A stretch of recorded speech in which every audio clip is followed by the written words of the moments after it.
So on behalf of the School of Architecture at the University of Virginia, as well as the Department of Urban and Environmental Planning, I'm really excited to welcome everyone here for this talk by Victor Rubin. We are really lucky to have someone who works for an organization that I know that I've admired for years, PolicyLink. And so I just want to say one brief sort of acknowledgement of who sponsored it before Barbara does a better and more full introduction. So this lectureship was established in 2003 by Joan Plavnick Came, and this is in memory of Robert L. Plavnick. And Robert Plavnick was one, back in the day, we used to teach in Northern Virginia, and he was one of our original faculty members up there. So we're really thankful to the family for this endowment that enables us to bring in terrific speakers from across, at least this year, across the United States. So without further ado, Barbara. Thank you, Professor Bassett. I am so happy to have the honor of introducing Victor Rubin tonight. One of the things I cherish most about my job at the architecture school is the opportunity to support students as they chart their first steps on their career path. And I try to remind them that it will inevitably have twists and turns, and that they should be driven by what interests them, by what compels them, and toward projects where they find themselves uniquely useful.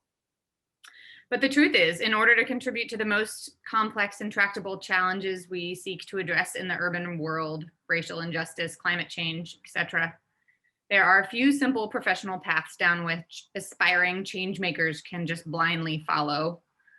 What you can do, however, is seek out and learn from inspiring thought leaders whose paths have been windy and their contributions unique.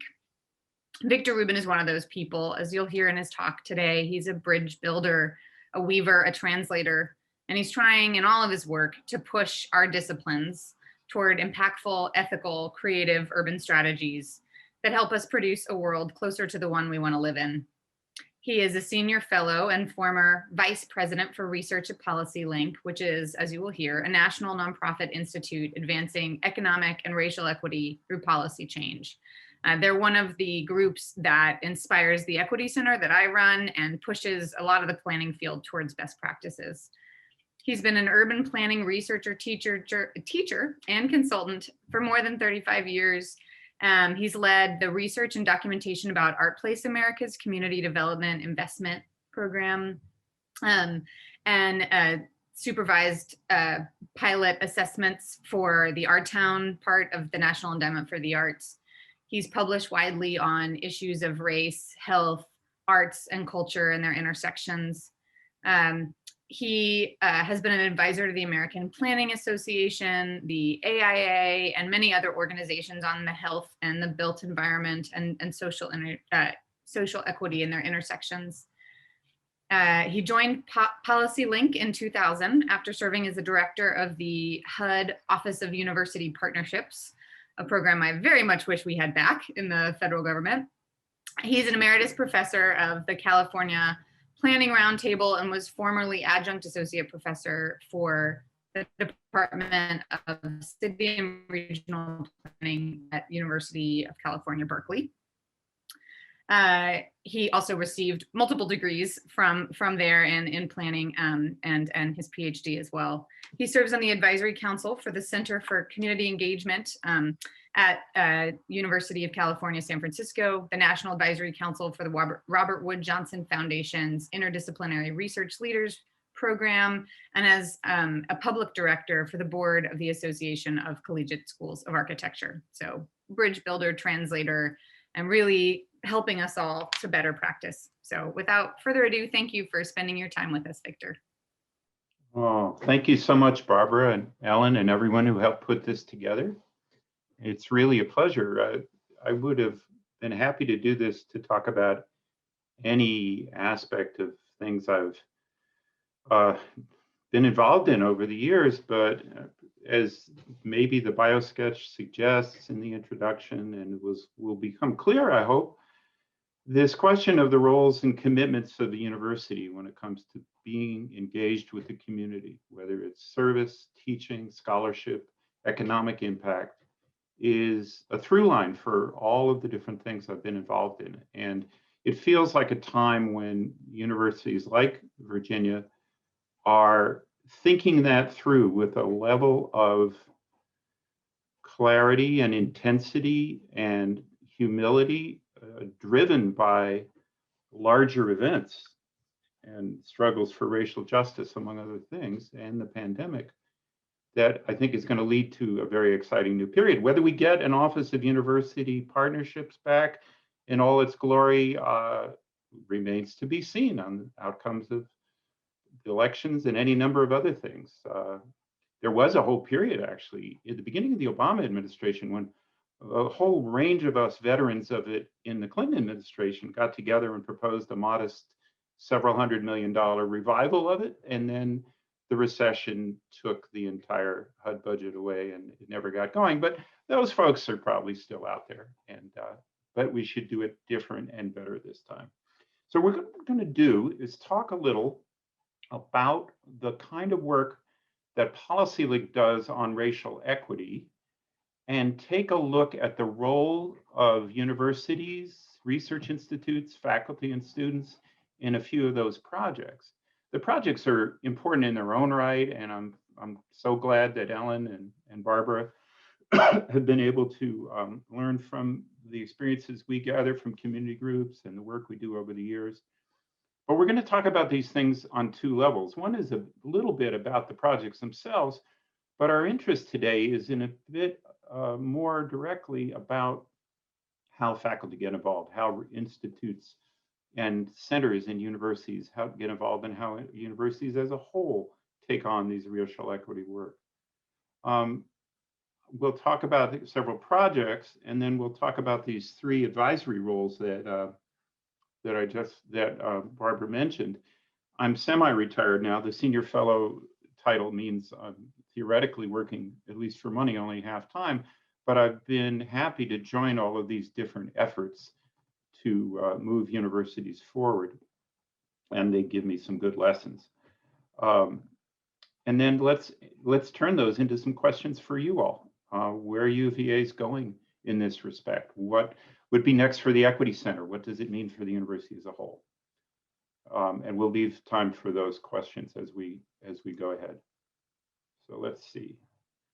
If I might, well, we're advancing a little too far. Let's see if I can go back.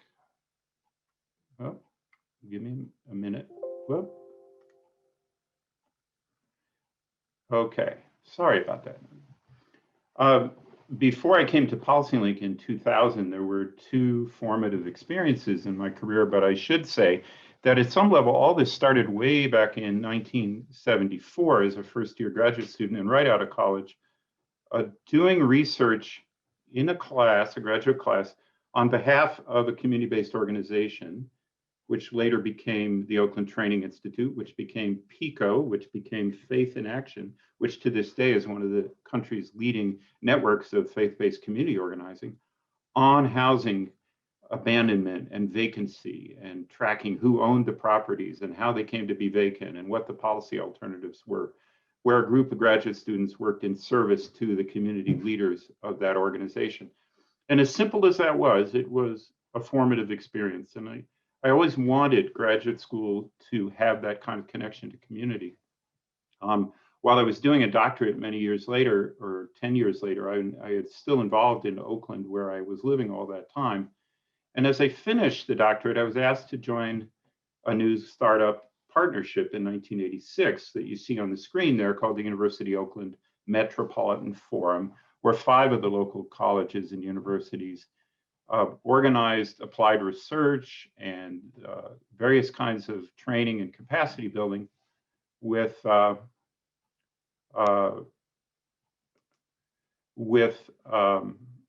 I'm sorry, I got a message on my screen that doesn't seem relevant. I think I can ignore it. It was about videos. Let me know if that's not the case. Victor, just letting you know that your video screen is off. If you want to just try to put it back on, we'll see. It was frozen for a second. Sure. I didn't turn it off consciously. Sorry about that. There we go. But the forum was a way of making the University of California, Berkeley, and the other schools useful for education reform, neighborhood revitalization, economic development. And it was very much outside of the standard incentives and rewards of peer review scholarship for faculty. But we never ran out of volunteers and opportunities. And we had a faculty director who had a lot of real world experience. And so it was possible to do this as real world planning, not as seminars or studios or classes, but as large, relatively large, sometimes multi-year projects with community engaged partners, and as much of a professional staff to coordinate the faculty and the students. And it was very influential for a while. And I spoke up one too many times at meetings of the grantees of the HUD Community Outreach Partnership Program. And they said, well, you're so smart, you come and run the place for a year. They had this system at HUD where faculty members would come for a year to be the director and have the illusion that they were running the place while the civil servants made most of the decisions. But it was a wonderful opportunity to see how the field worked. And so in 1999, excuse me, sorry for this moving around, 1999 and 2000, I was in Washington leading the grant making of the COPSI program and the fellowships for graduate students in community development and various other things. It's actually the only time I've been in Charlottesville. That year, I was invited down there by my friend Aisha Pamuk, who was on the planning faculty at the time, to talk to the planning faculty and to the students about all of this kind of work.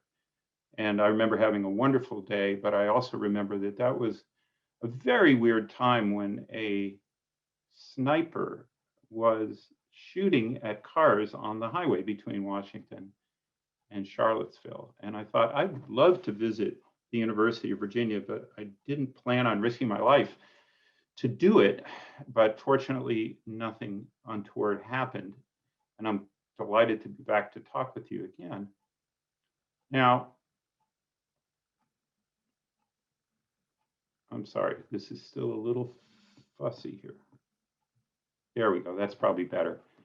So all of that, I met the people who founded PolicyLink, Angela Glover Blackwell, Joe Brooks, Josh Kirschenbaum, my colleague at the university, and others, while I was in Washington, and they were starting up PolicyLink. So when I came back to Oakland, I had this rare opportunity to work for a nonprofit that was building a focus on economic and racial equity to be of service to community builders of all kinds, to enhance their capacity to make policy change. And one way or another for 20 years, that's the sort of thing we've been doing. We'll put this link and all the others that you'll see on the slides into the chat a little while from now, so you don't need to copy them all down, but that is the link to our homepage, and it'll show you that our work is based around advocacy, research, communications, capacity building in three broad areas: an equitable economy, healthy communities of opportunity, and a just society. And there are policy issues, of course, galore in each one, and sub-issues within each one. The issues can change over time, but the core focus on equity as the opportunity to participate and prosper for people of all backgrounds remains the same. I've been very happy during the course of this to have any number of projects I was involved in that drew on the skills of planners. I think we have more planners on the faculty than any other discipline, and to engage with universities more generally all the time. So we'll talk a little about that. The first one, we'll talk about three quick run-throughs of projects: the National Equity Atlas, America's most detailed report card on racial and economic equity. Perhaps some of you are familiar with it. It was just revamped and relaunched this year after about 7 years. But the range of issues on demographic change, economic status, what we call community readiness, everything from car ownership to educational attainment, all with disaggregation by race, an accumulation of 7 major national databases, the American Community Survey being the most prominent, but only where we can disaggregate by race and give communities and people working in those communities guidance towards the actions they want to take.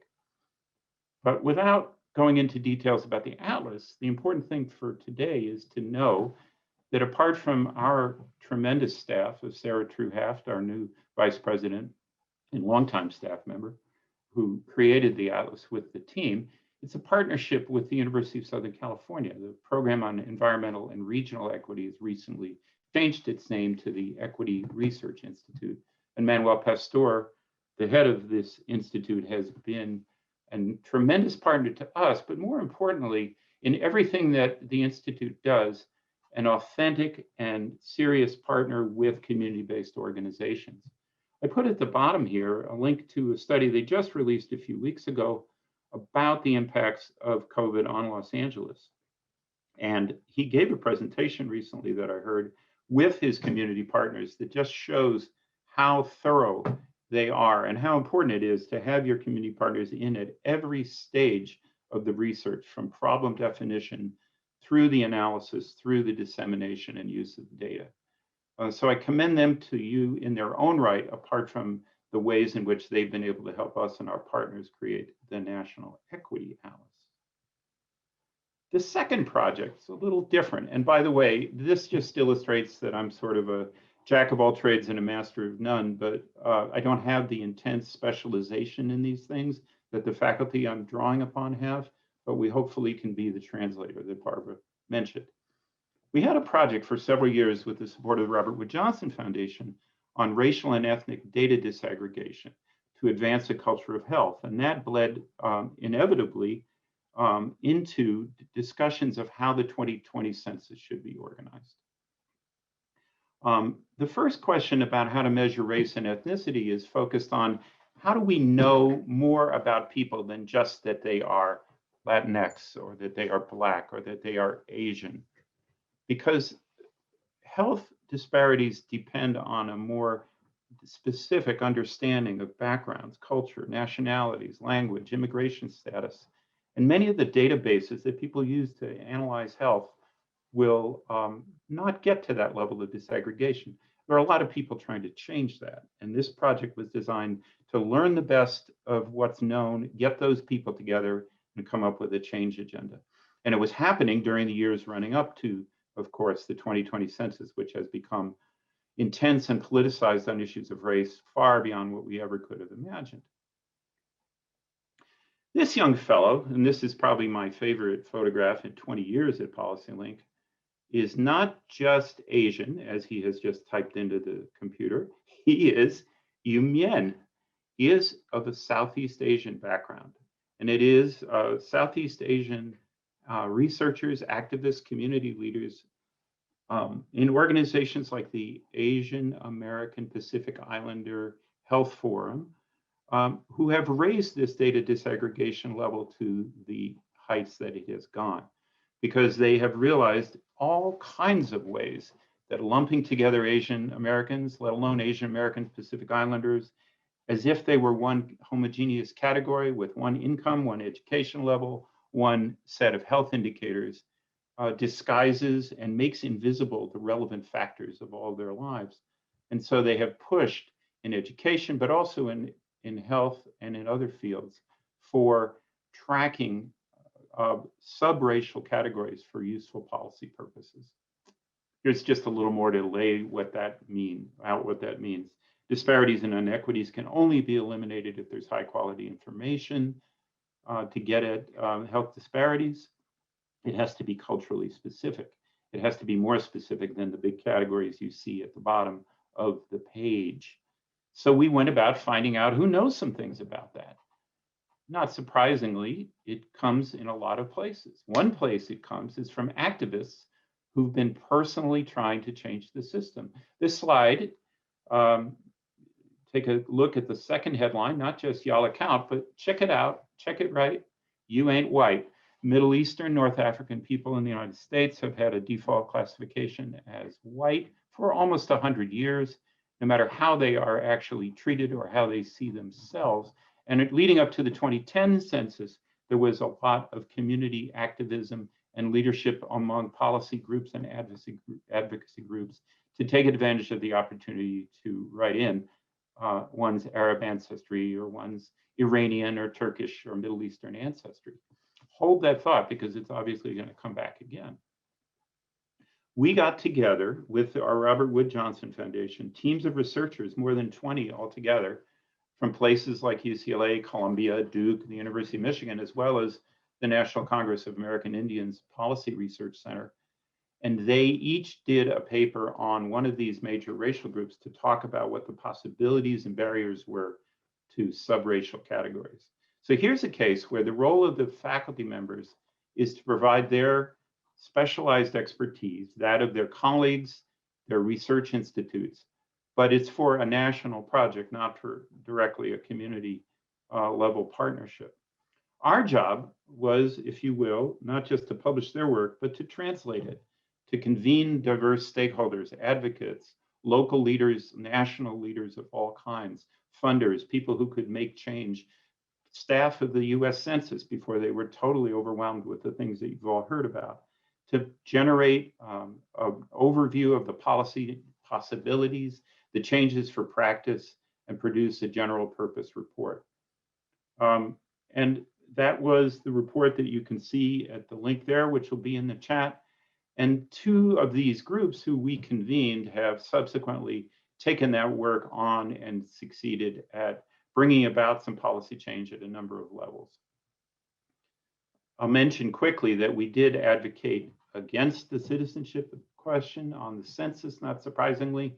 That would have been a real setback. We were tracking that all the way through. And to this day, there are still ways in which, unfortunately, the current administration has been undercutting opportunities to accurately count people of every race and therefore provide the raw material for not only the Equity Atlas, but racial equity work in general. In fact, there was an entire 11-agency federal working group on race and ethnicity that made recommendations to the Trump administration, to OMB specifically, in time to affect the census, and they tabled it and did not use it. So some of what you see right now as the census winds up its collection is the end game for years and years of debate and litigation, which we had a small part. Now, this third category, this third project, I have a lot of slides, but I'm afraid I'm going to go through them relatively quickly, so we make sure we get through everything. But we should take a deep breath. It's a very different kind of work, but it's one that I dare say is close to a lot of planners and architects. It's about the field of creative placemaking and an aspect of community planning, which grew up in one way and is changing drastically. We've had many opportunities to be part of that change. And we've been connected to universities in a number of different ways as our partners. So I wanted to talk a little about that as my third example. As I said, this might have started creative placemaking as a narrow form of applying art and design ideas to community projects. It was also often associated with creating vibrancy in seemingly disinvested or neglected urban centers. But it's become much more owned by the leadership of low-income communities of color. It's become a much more expansive, equity-focused field of practice. And a lot of the credit for that goes to Art Place America and to the Kresge Foundation, the William Penn Foundation, and several of the Bush Foundation, several others that have seen that the potential for design, arts, and culture for community development is quite extensive. And you see on this page a list of very serious issues that we have found people dealing with, community developers dealing with through arts and culture strategies, not in the least, how shall I put it, community or urban design issues that could be seen as irrelevant to the lives of low-income people. The isolation of new immigrants, issues of displacement and gentrification, racial and ethnic health disparities, the ways in which historical trauma and current inequities provide a barrier to youth development, particularly in Native American communities. So all of these things are being addressed these days by community developers using arts and culture strategies. Here's one of my favorite examples. The Art Place organization funded 6 organizations for extensive connection between their community development work and their arts and culture strategy. These are slides and pictures put together by the Little Tokyo Service Center in Los Angeles.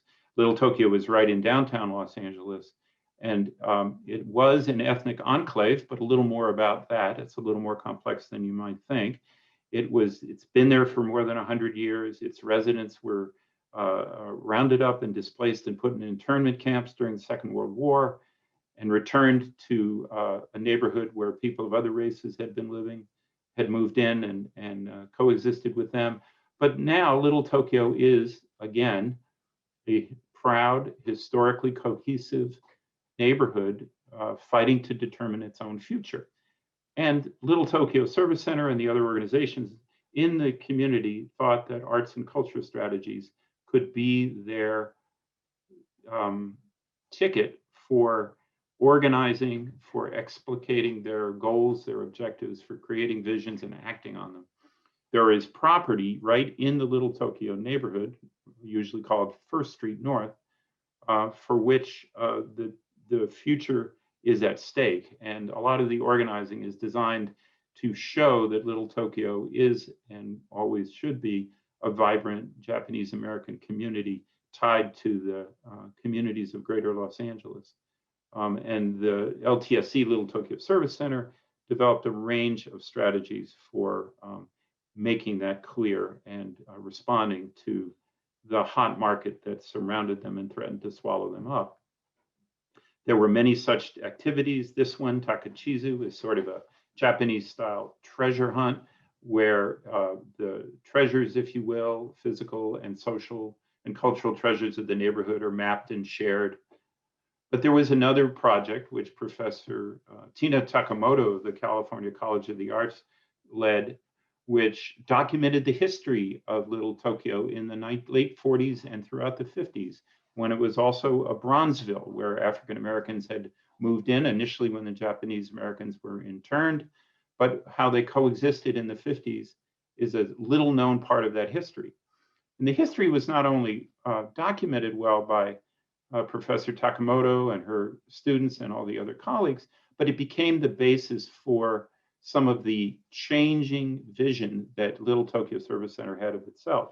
So when you see here on the second line on creative strategies, contributing to new perceptions or realities. I heard as recently as this morning from Grant Sunu, the director of planning at LTSC, that their new vision, and he was talking to a conference of community developers, their new vision really came out of that arts and culture strategy. And it is not only a traditional ethnic enclave vision, but a vision of being a multicultural community connected to a multicultural city. And these are the types of issues that we've researched as part of our exploration of where creative placemaking is going.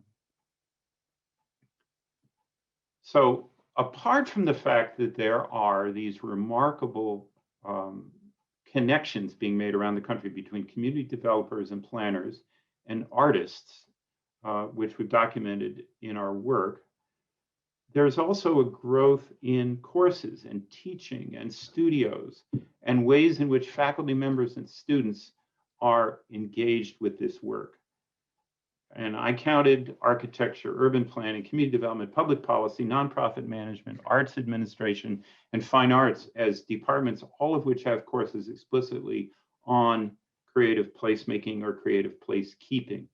And so theory is evolving, history is being taught in new ways, and the methods for community partnership are part of the curriculum. And that's what we'll talk about just for a minute.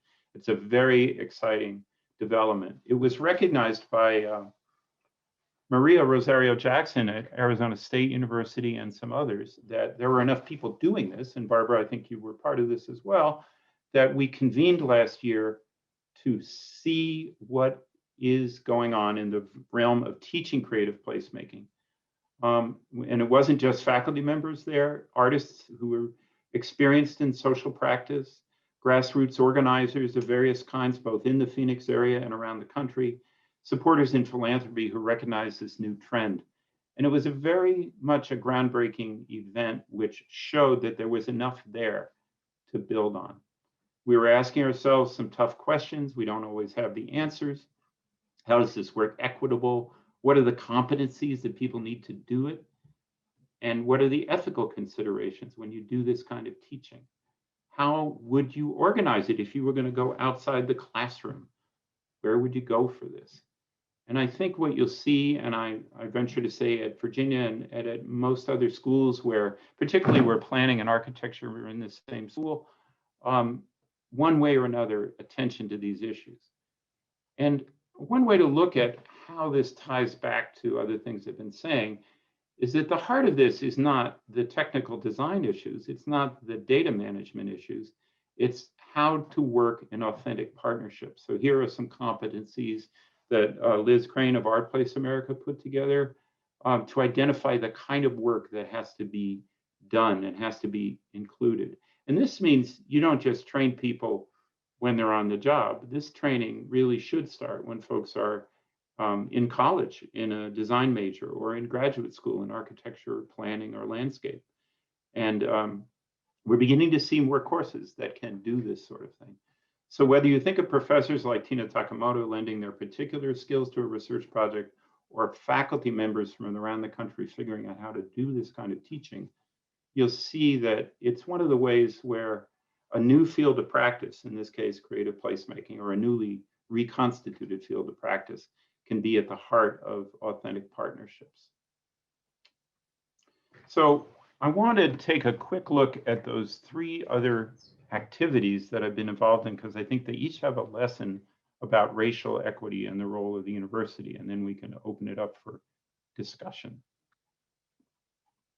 Barbara was nice enough to mention these in the introduction, but there's a lot of terminology here, so we'll slow it down just a little bit. The first one is the Association of Collegiate Schools of Architecture, which is exactly what it sounds, the member organization of those who teach and do research in architecture, has in its bylaws that one member cannot be an architect. It's the public member, and that's me for this 3-year term because of these interests of mine. But they brought me on at a time where they are making an organization-wide commitment to diversity, equity, and inclusion. So everything the organization is doing, from the education committee to the leadership committee to the internal practices of the staff and the board, are focused on increasing understanding, improving practices, and most of all, having universities and architecture schools create a welcoming environment, an environment that is truly inclusive, and one that is focused on the issues of equity in communities that architects need to know and understand and affect. It's a profession that's grossly underrepresented with respect to African American and Latinx practitioners, and the academy is not much better. So I'm really pleased to see ACSA take this on, make it absolutely central to its strategic planning and all its activities. You can see a couple recent reports on the ACSA website, one on Blacks in architecture, one on Latinx people in architecture, put together by the research director, Kendall Nicholson, who I believe is a UVA alum. And you can learn about this work and see some guidelines and some ideas for how to follow through at your school. And I dare say some of it is specific to architecture and some of it is more general. The second thing is, the example at the University of California, San Francisco is a different aspect of this whole engaged institution field. This is about being an anchor for the economy of a city.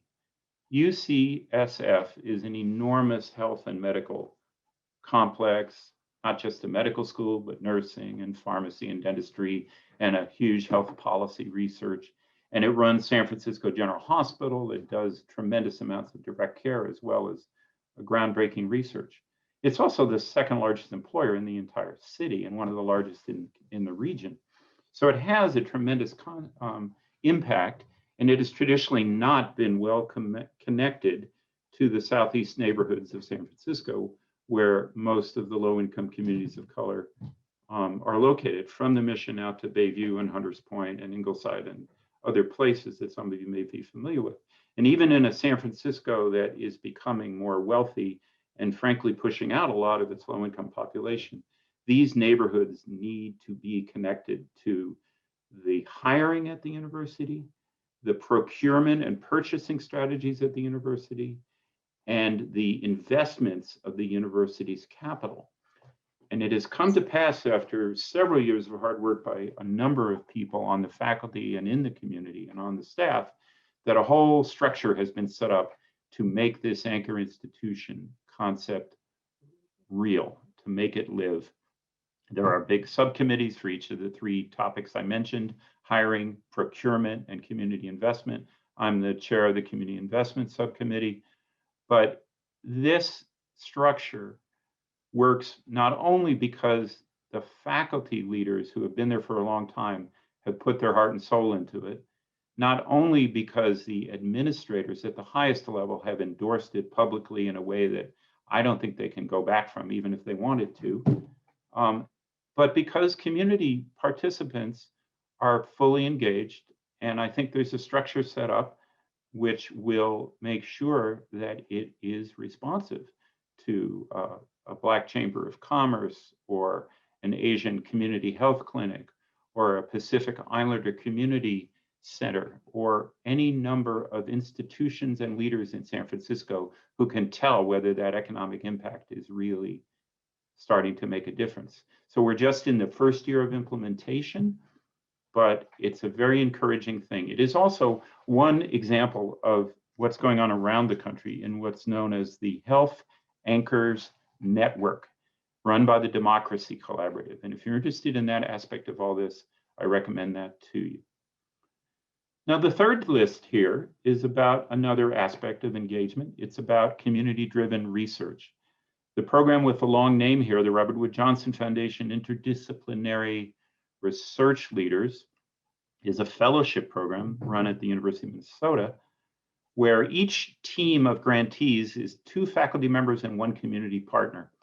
And they not only get support for community-driven research, but they get a lot of support and training and capacity building on racial equity and diversity and inclusion, on how to conduct research partnerships in a way that are authentically connected to community needs and interests, and not coincidentally, on how to work the system internally, how to support faculty members and graduate students who are going to take this path, which often takes on a very different look in a public health school or in almost any discipline than bench research or traditional survey analysis.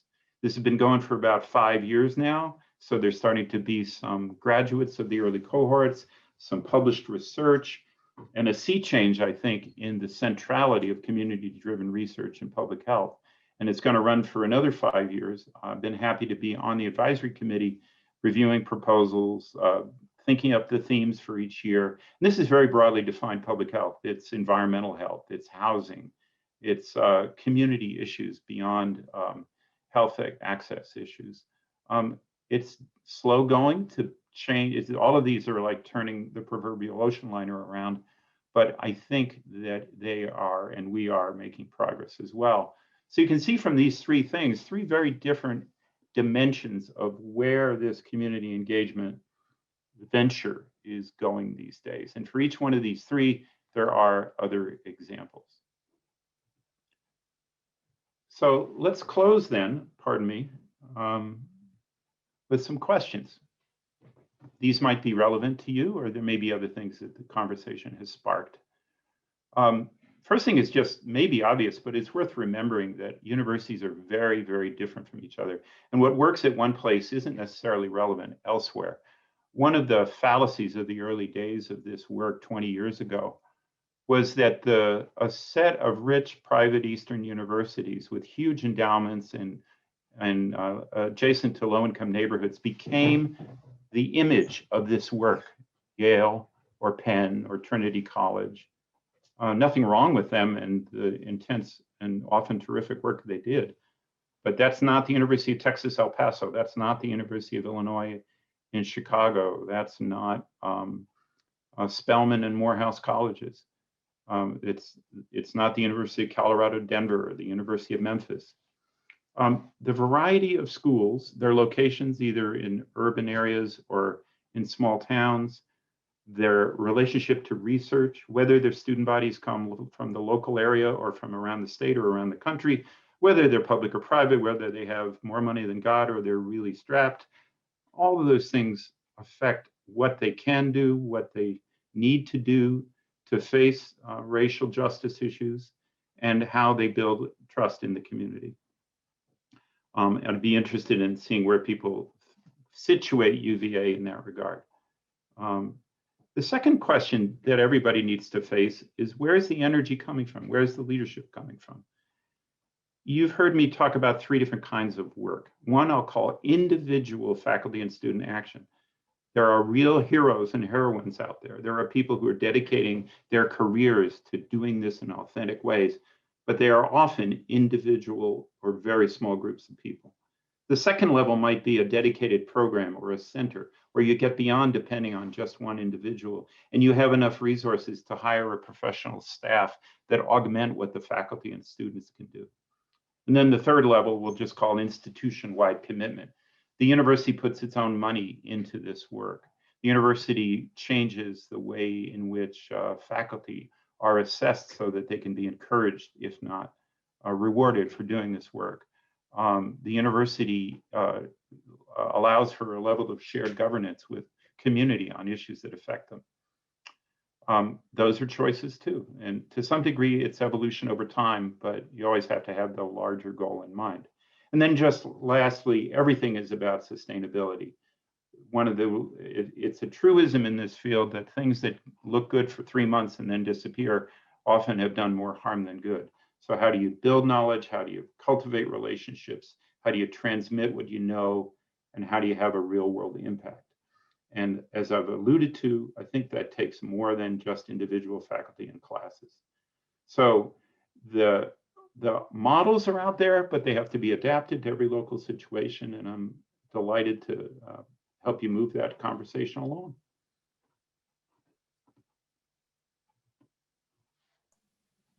So any questions or any ways we want to start a discussion?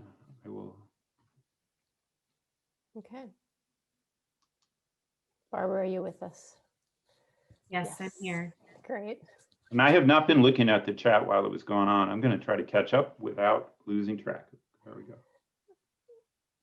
Well, I think you gave us a lot of food for thought. I almost want to have you and Barbara have a back and forth about the potentials at the University of Virginia and what we see happening, but that might not be the most appropriate. Is that Megan Ashbury just said something similar? Yeah, that's me. Well, first, thank you very much for letting us know about these wonderful examples. And what I find super interesting is the different types of universities, right?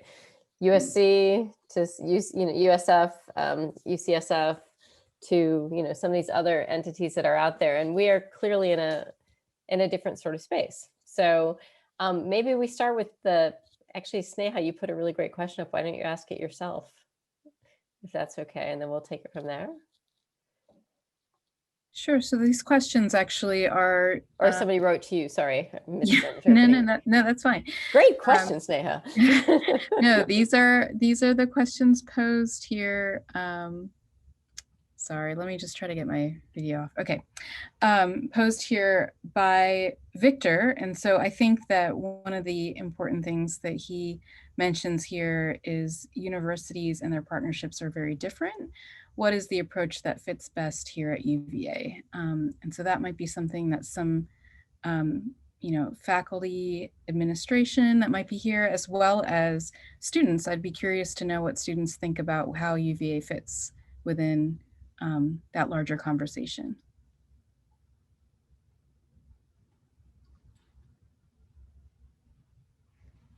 Let me put Barbara in the spot and ask her to start. What do you think? Sure.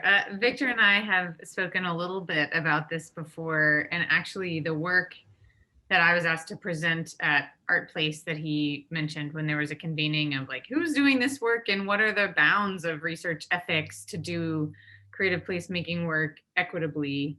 And I could not agree more with the sustainability, the long-termness necessity of the commitments, because as you know, half the people on this call are students that have been subjected to my courses on the subject, and you know, like if you go in for short periods of time, you really do more harm than good. So one of the things we've been really proud to support through the Equity Center at UVA is a Residence for Respectful Research. It was originally called the Community Research Review Board because they were engaging with the notion of IRB, the Institutional Review Board, and saying, wait, actually, we should be able to set the bounds of who gets to come into our communities, because at least here in Charlottesville, several public housing communities were being, you know, really kind of accosted by researchers. They felt like, you know, up to 20 plus times in 1 year, which you can imagine is a bit of a violence. And so they actually developed a model based on indigenous models of research sovereignty. And we really just fund it and they run it, because if we ran it, it would kill it. You know, the point is to share power. And so that's been a really successful relationship that we facilitate, but IRB, our internal review board, and the Public Housing Association of Residents are really the ones making a sustainable redistribution of power in the research process. So that's one example. I'll mention that in that data disaggregation project, we learned about the Indigenous Data Sovereignty Network, which is based at the University of Arizona, but as the name implies, Native American tribes, researchers and faculty members who are Native themselves are defining sovereignty in both a legal sense and an ethical sense as it pertains to research on their communities. We also had Urban Indian Health Board as part of the project. And one of the interesting things is to understand the difference between the issues and needs of urban Indians, who are more than half of the Native population, and the sovereignty issues in and of the reservations and pueblos. And there are tremendous analogies for other populations, as Barbara just described, but there are also a lot of things that are very unique to the indigenous population for legal as well as cultural reasons. Yeah, I think the through line is really mutual respect and shared power, right? Who gets to ask the questions and who gets to decide how they are answered and what the data implies once it's found. So do we want to keep with the chat, or can I add an ad hoc question right now? Okay, so I was really intrigued with your role as an advisor on diversity and inclusion with the Association of Accredited Schools of Architecture. Yeah. And, you know, we are together with the School of Architecture and Planning, but it's still a struggle within the school to do things collaboratively or synergistically at scale, right? There's an individual faculty that work together well. And so sometimes I feel like, and I really want us to build our synergies and really address things, because, you know, planners bring together to the table a lot on social dynamics and a lot on research, and the designers bring a lot of visionary stuff, but sometimes we have a really hard time working together and pulling it into a meaningful process. And yet, you know, my vision would be a really longitudinal relationship where we could actually work together with our disciplines, but also with communities. And so I'm wondering if you've seen great examples of that and the people you're talking to within architecture and planning. Have you seen like the work in Oakland or other localities that have inspired you to, because these professions can come at the same problem set with very different lenses. I'm a little wary of picking examples. Okay, yeah, it's being recorded. I went to school and then taught at Berkeley, which is a college of environmental design. Right, exactly. Architecture and city planning. And I got there just as the social scientists were sort of taking over from the big thinker designers in the early 70s. So, you know, I didn't have a background in design. But one of the most useful things to me was, over the years, the architecture department had a range of social scientists, Roz Lindheim, Russ Ellis, landscape had Claire Cooper Marcus, a whole range of people who studied human factors in design, social factors in design, and then people like Roger Montgomery who had appointments in all 3 departments. And having intersection of interests across the faculty and then the graduate students does a whole lot. And related to that, creative placemaking is actually a very good opportunity to bring together planning and architecture faculty, to have a community focus that isn't only design, that is the intersection of design and social issues, which is how I think it's played out in CDI and the art place stuff, how I think a lot of the instructors that were at the meeting in Phoenix were actually doing. So I'm a big fan of that kind of intersection. I had the new dean of Berkeley, Vishant Chakrabarty, I listened to him the other day. It sounds like he has a good sense of that, a good head for the importance of finding that connection. But there's, architects and planners are speaking dialects at best of the same language, and sometimes not even that. One of the other things ACSA is doing these years is strengthening the research focus of architecture. That might also lead to somewhat more of a common language. But the schools I've met board members from and learned a little about all seem open to this kind of thing. University of Texas, University of New Mexico, Temple, some of the others where I've met the faculty and learned a little about.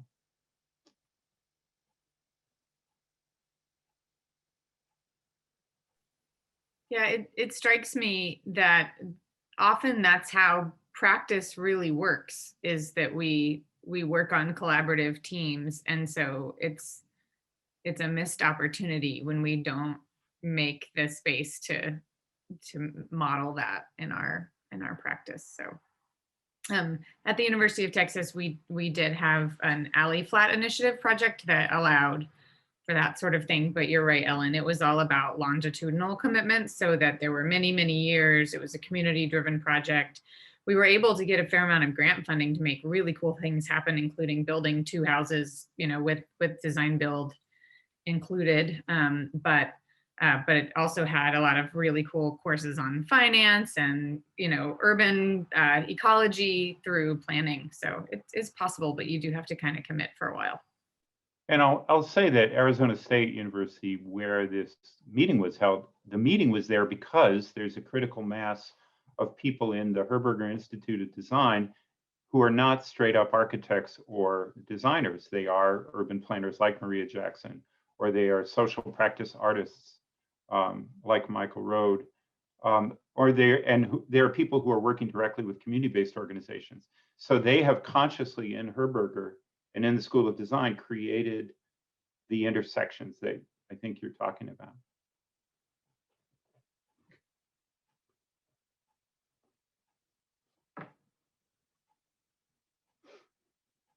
One or two more?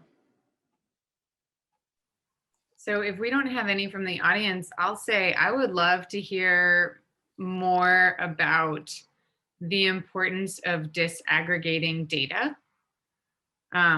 Can you just, take a moment to expound on the journey that the field has taken to get there, and what you think?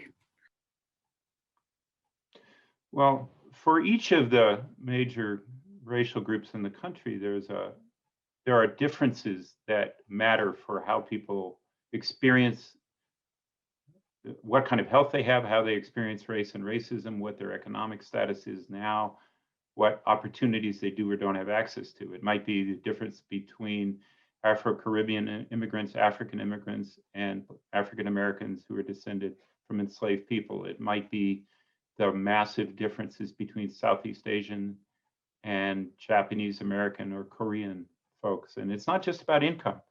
One of the fascinating motivating studies was one that showed that Korean Americans, despite their high income, had extremely low levels of health insurance. Turns out that's a function of self-employment. But if you just lump groups together, you never learn practical things that will determine how you're going to improve people's health. And there's not a lot of research that makes all those connections. There's research on the categories themselves and the cultures. There's health surveys. And part of the problem now is we know it would be better, but it takes a lot of money to oversample, to redesign surveys. And there's a group of health surveillance survey managers at UCLA, headed at UCLA, one of the partners in our study, who are now working on exactly how you do all that. And as I said, there's also a bunch of people made recommendations to the census for sharpening the ways in which Latino Hispanic people can be counted in the census, how Middle Eastern North African folks can be counted in the census. And almost everywhere you look, the techniques are there. It's more a question of political will. In education, there tends to be a lot of blowback, often from conservative Chinese American groups that misconstrue the argument for data disaggregation as a threat to their approach to their kids' achievement. A lot of the state bills that have come across are actually more about education data than about health data. So the report goes into all of that as of about 2 years ago, and the groups that are mentioned in the report are still working on this issue today. I want to ask a follow-up question about PolicyLink, just because it has been an extraordinary organization that it's interesting in the classroom to tell people, yeah, you can look on the internet, but you got to know where you're going on the internet and what kind of think tank you're going to and how reputable they are and the kind of work they do. And so I'm always saying, you should check this place out called PolicyLink. So PolicyLink is, I would say, in some ways, has really not, it's been prescient. You've been working on a very big picture problem for a really long time. And I know you're segueing into a different part of your life relative to it. But what do you think the next 20 years are going to hold in terms of the policy priorities and the things you're going to be working on? Is it the same? Are there new things that are on the horizon? Are there things that in planning school we should be teaching our planners about? Because we have a little bit of a lag oftentimes with practice. Is there some advice you can give us there?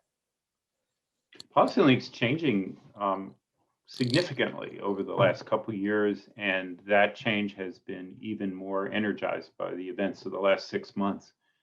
And the focus on racial equity is urgent and pushes aside, frankly, with good reason, a lot of the programmatic work that might not be as tied to transformational policy change. PolicyLink issues have an arc of 5 or 10 years. I mean, a subject area, say healthy food or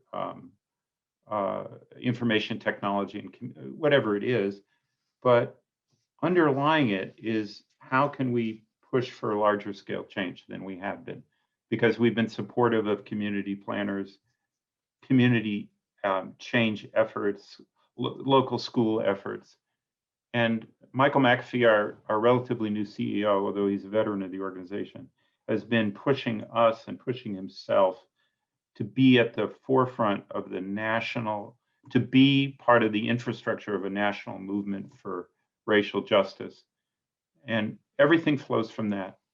So it might look very different. I think we have some principles that guide our work that won't change, but the scale and the types of things we choose to work on, you'll probably see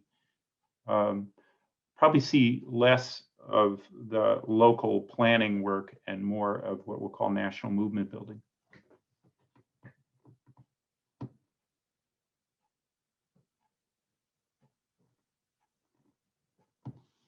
Any questions from the audience that you're being a little shy about?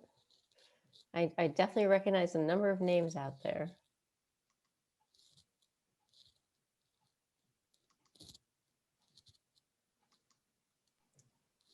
All right, I have one more then that, and then we'll call it a day. That I know several people on this call would be interested in as well. We are working on, as a part of the mapping that we do, that's very similar to the equity atlases that you all have put out for the Bay Area and nationally. A set of co-produced atlases. Some that we're embarking on now are related to climate justice issues and the sort of intersectionalities there. So what are your thoughts on, like, how do you measure change along an issue like climate justice? Wow. It's hard enough to get the equity atlas to measure change. I mean, you have to have a long period of time for most of those indicators to move, 5 or 7 or 9 years. In climate change, I think this is actually an interesting question, given that one of our big new initiatives is a water equity and climate resilience caucus. And I'm trying to think if I've talked with the staff about what the metrics are for that.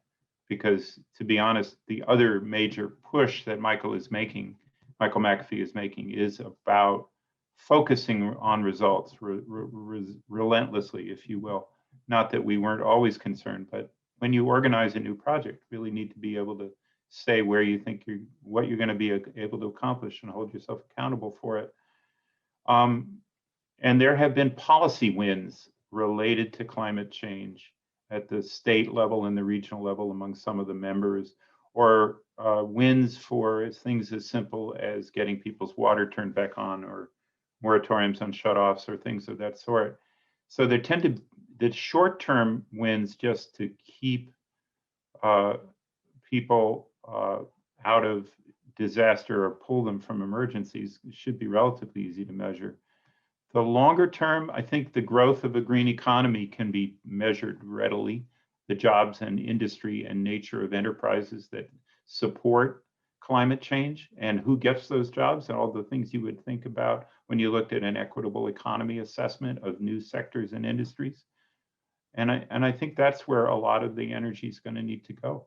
There will no doubt be people who do surveys of people's attitudes and beliefs, but I don't, but I don't believe that's necessarily what we're going to do. But I think the economic impact of the new industries, and ultimately trying to see if there's real shifts in capital towards climate-friendly strategies, might be very important for both water equity and climate resilience. We actually have one more question that came in about educational processes. So, the first statement is a little shocking to me as a planning professor, but given that planning curriculum may be insufficient to train students on everything. No. Yeah, we think we do everything, but we don't. Is there an extracurricular field that you would recommend to students? And I think this is particularly towards the creative placemaking, like public art or cross-cultural awareness, that you think would be good for students to look into?